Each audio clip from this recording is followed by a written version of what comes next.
अस्सलाम वालेकुम। मैं हूं डॉक्टर हुफ्सा हैदर, होम्यो फिजिशियन। और आज का हमारा टॉपिक जो है ऑटो इम्यून डिसऑर्डर पर है। ऑटो इम्यून जो डिजीज़ हैं उनके बारे में कुछ लोगों को पता ही नहीं होता कि वो एक्चुअली होती क्या है। हमारे जिस्म के अंदर एक ताकत है जिसको इम्यून पावर कहा जाता है। बेसिकली वो हमारे हमदर्द पावर है। हमारे जिस्म के अंदर जब कोई बैक्टीरिया या वायरस बाहर से एंटर होता है तो वो हमारी बॉडी को प्रोटेक्ट करता है और आने वाली वायरल बीमारी से या बैक्टीरिया से हमें बचाता है। और जब उसे वो कुव्वत मुदाफ़ियत कहते हैं।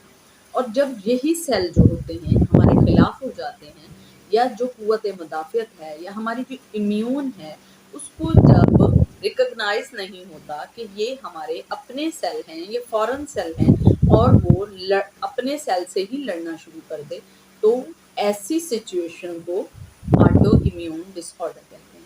ऑटो इम्यून डिसऑर्डर काफ़ी तरह के होते हैं, मगर सबसे पहले जो कुछ ऐसे हैं के बारे में मैं आपको बताती हूँ। सबसे पहले जो है वो रोमाटिज्म होता है, यानी हमारे हड्डियों का जो जोड़ होते हैं उनका टेढ़ापन और उनमें दर्द रहना जो है, ये ऑटो इम्यून डिसऑर्डर है। अगर हमारे एलोपेशिया यानी बालों का गिरना जो हमारा बिल्कुल गंजापन और नीट और प्लेन हो जाए, वो भी ऑटो इम्यून डिसऑर्डर में आता है। लूपस जब हमें हो जाता है, हमारे चेहरे पर बटरफ्लाई रेड रेड से दाने पूरे चेहरे पे फैल जाते हैं, अगर ये है आपको, तो फिर भी आपको ऑटो इम्यून डिसऑर्डर है। अगर आपको अनाज, दूध, खाने पीने से एलर्जी है, यानी सीलिएक डिजीज आपको है, तो ये भी ऑटो इम्यून डिसऑर्डर है। आपकी आंखें खुश्क होने लगे, मुंह भी कमज़ोर होने लगे और बदसूरत होने लगे, तो ये भी निशानी है कि आपको ऑटो इम्यून डिसऑर्डर। अगर आपको परनीशियस अनीमिया है, यानी नुकसानदेह हद तक अगर आपका खून कम है, तो ये भी ऑटो इम्यून डिसऑर्डर है। इससे आपके सेल जो हैं वो आपके ही खिलाफ हो गए हैं और नया खून नहीं बना रहे। अगर इस तरह की सिचुएशन होती है तो इसको भी हम ऑटो इम्यून में ही कैटेगराइज करेंगे। अगर आपको सोराइसिस है तो ये भी ऑटो इम्यून डिसऑर्डर है। इन्फ्लामेटरी बाउल डिजीज अगर आपको है, ये हम काउंट करते हैं कि ये भी ऑटो इम्यून डिसऑर्डर है। पोलोसाइथेमिया जो है वो भी ऑटो इम्यून डिसऑर्डर है, क्योंकि खून के जो ज़र्रात हैं अगर बहुत ज़्यादा बढ़ने लगे, सुर्ख ज़र्रात जो हैं अगर एबनॉर्मल हालत तक बढ़ने लगे, तो ये भी ऑटो इम्यून डिसऑर्डर है, जो कि हमारे जिस्म के लिए बहुत ज़्यादा नुकसानदेह है। अगर शदीद दर्द होने लगे और कभी कम होने लगे, तो ये ऑटो इम्यून डिसऑर्डर की निशानी है। टाइप 1 जो डायबिटीज़ होती है, यानी बचपन में जो बच्चों को डायबिटिक होता है, पेंक्रियाज काम ही नहीं करते, इंसुलिन काम ही नहीं करते, अपने काम जो उनका काम होता है वो काम ही नहीं करते हैं, तो इसको ऑटो इम्यून डिसऑर्डर में कैटेगराइज करते हैं। अब ये जो ऑटो इम्यून डिसऑर्डर है, ये जब हमें मुख्तलिफ किस्म, ये कुछ हैं जो मैंने यहाँ पे बता दिए, कुछ ऐसे हैं जो अभी मैंने यहाँ पे नहीं बताए हैं। जब भी आपके जिस्म में ऑटो इम्यून डिसऑर्डर है तो फैक्टर्स होते हैं, उन लोगों को ज़्यादा होते हैं जिनको ग्लैंड्स का पहले से मर्ज है, यानी अगर किसी को थायराइड है तो उन्हें ऑटो इम्यून डिसऑर्डर हो सकता है। अगर किसी के जिस्म में हल्का हल्का बुखार और दर्द रहता है, कभी कम हो जाता है, कभी ज़्यादा हो जाता है, ये भी ऑटो इम्यून डिसऑर्डर है। अगर आप धूप पर ज़्यादा नहीं जा सकते हैं, आपको सूरज से सेंसिटिविटी फील हो रही है, ये भी ऑटो इम्यून डिसऑर्डर है। और कभी ये इतना ज़्यादा हो जाता है, ख़ास तौर पर अगर आप देखते हैं कि कभी ये ज़्यादा होता है, कभी कम होता है। अगर ये बहुत ज़्यादा हो जाता है तो इससे मौत वाक़या हो जाती है। होम्योपैथी में इसका बहुत अच्छा इलाज है, एलोपैथी में तो आज तक इसका कोई इलाज हुआ ही नहीं है। और अगर किसी तरीके से इलाज होता है तो दाने अगर दब जाएँ तो अस्थमा हो जाता है। अगर किसी को बटरफ्लाई टाइप में इन्फ्लामेशन हो जाती है या सुर्खी सी पैदा हो जाती है, लूपस जिसको कहते हैं, अगर इस तरह का किसी को मसला है और एलो का वह इलाज करवाता है तो दाने उसके दब जाते हैं, मगर उसके बाद उसको दमा हो जाता है। और अगर किसी के पाँव में बहुत ज़्यादा पसीना आ रहा है और उसको दबाने के लिए अगर एलो की मेडिसिन इस्तेमाल करते हैं, तो पेट जो है उसमें कंट्रैक्शन होने लगती है, उसमें पेन होने लगता है, पेट जो है वो खिंचाव में आने लगता है। तो इसलिए होम्योपैथी में इसकी बहुत अच्छी मेडिसिन है, और इसको हम किस तरह से देखेंगे, इसकी कोई स्पेसिफिक मेडिसिन नहीं है सिवाय थूजा के।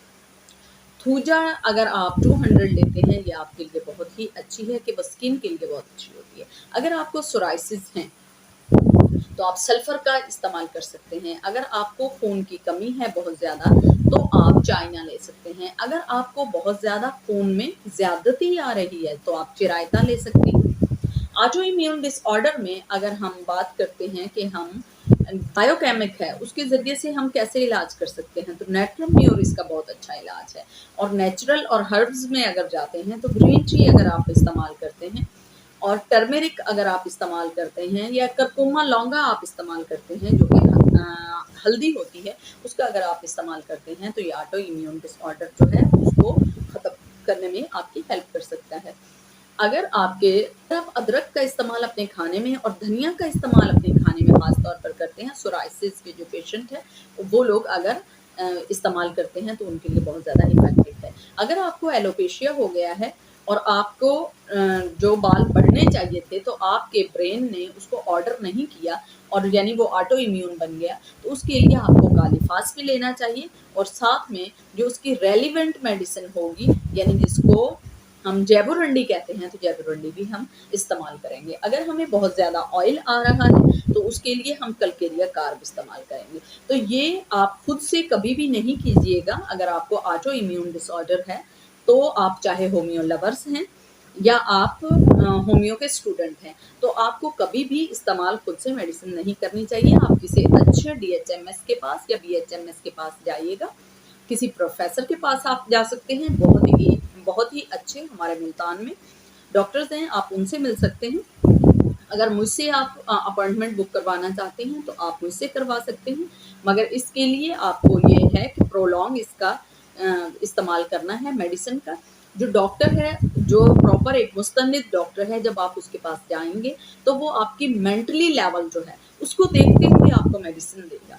जो आप किसी और से पढ़कर दवाई लेंगे, ये नेट से पढ़कर आप लेंगे तो वो आपका मेंटली सिचुएशन जो है वो नहीं समझ सकते। होम्योपैथी का यही तो मज़ा है कि जब भी वो मेडिकेशन करता है तो वो हिस्ट्री ज़रूर लेता है, यानी कि जो एक तरीका होता है मेडिकल इंटरव्यू, जो शॉर्ट साइट इंटरव्यू होता है, उसके ज़रिए उसे पता चलता है कि पेशेंट के साथ पास्ट में क्या हुआ और अब उसके बाद रिएक्ट क्या हुआ। उस रिएक्ट की वजह से जो एक ऑटो इम्यून डिजीज़ बनी है तो वो किस तरह से बनी है। यानी सपोज़ अगर कोई लेडी है और ये ख़ास तौर पर मैं आपको ये बताऊं कि ये फीमेल में बहुत ज़्यादा होता है और मेल में कम होता है। फीमेल में इसलिए होता है कि उसके क्रोमोसोम जो होते हैं XX होते हैं और जो मेल के होते हैं XY होते हैं, और ये अटैक करता है, जो इम्यून पावर होता है X पे ज़्यादा करता है, मगर जब ये उसके खिलाफ हो जाता है तो X के खिलाफ ही ज़्यादा होता है। तो मेल के पास अगर एक Y हार्मोन है, एक Y क्रोमोसोम है जिसकी वजह से वो बच जाता है कुछ, मगर एलोपेशिया में वो पीछे नहीं बच सकता। ज़्यादातर गंजे जो हैं वो मेल ही होते हैं। अगर आपको ऑटो इम्यून डिसऑर्डर की ये कैटेगरी है तो आपको अपने डॉक्टर के पास जाना चाहिए और उनसे अपॉइंटमेंट बुक करके और प्रोलॉन्ग इसका इलाज करवाना चाहिए। ये आपके लिए बहुत ज़्यादा बेहतरीन है। जो बच्चे बहुत ज़्यादा चिड़चिड़ करते हैं, जो मेल बहुत ज़्यादा चिड़चिड़ करते हैं या औरतें जिनकी ज़िंदगी में चिड़चिड़ापन जो है वो हद से ज़्यादा बढ़ गया है या लड़ना बहुत ज़्यादा बढ़ गया है, तो ये भी ऑटो इम्यून डिसऑर्डर है। इंसोमिया भी ऑटो इम्यून डिसऑर्डर में काउंट किया जाता है। तो अब आपको अंदाज़ा हो गया होगा कि ऑटो इम्यून डिसऑर्डर क्या है। ऑटो इम्यून डिसऑर्डर को समझने के लिए सबसे बेहतरीन बात मैं आपको बताऊं कि घर का भेदी लंका ढाए, यानी जो आपका मुहाफिज है वो ही अगर आपके खिलाफ हो जाए तो फिर आपका क्या बनेगा। और जो आपका वो बनेगा, यानी अगर आपका मुहाफिज ही आपके खिलाफ हो जाए तो वो आपका दुश्मन बन जाता है, आपकी जान का दुश्मन बन जाता है, वरना वो आपको नुकसान ज़रूर पहुंचाता है। तो सेम यही एक तरीका है आपको समझाने का कि अगर आपके जो इम्यून पावर है वो ही आपके खिलाफ हो गई है, वो ही आपको रिकॉग्नाइज नहीं कर रही, वो ही आपको पहचान नहीं रही, दैट मीन कि आप रिस्क पे हैं। और रिस्क के लिए अगर होम्योपैथी आपकी हेल्प करती है तो आपको ज़रूर इस्तेमाल करनी चाहिए। कुछ मेडिसिन ऐसी हैं जो आप ले सकते हैं जैसे कि थूजा और आर्सेनिक अल्फा। तो ये था आज का हमारा टॉपिक। अगर आपको पसंद आया हो तो प्लीज़ आप इसको लाइक कीजिएगा, शेयर कीजिएगा और सब्सक्राइब कीजिएगा। ओके, अल्लाह।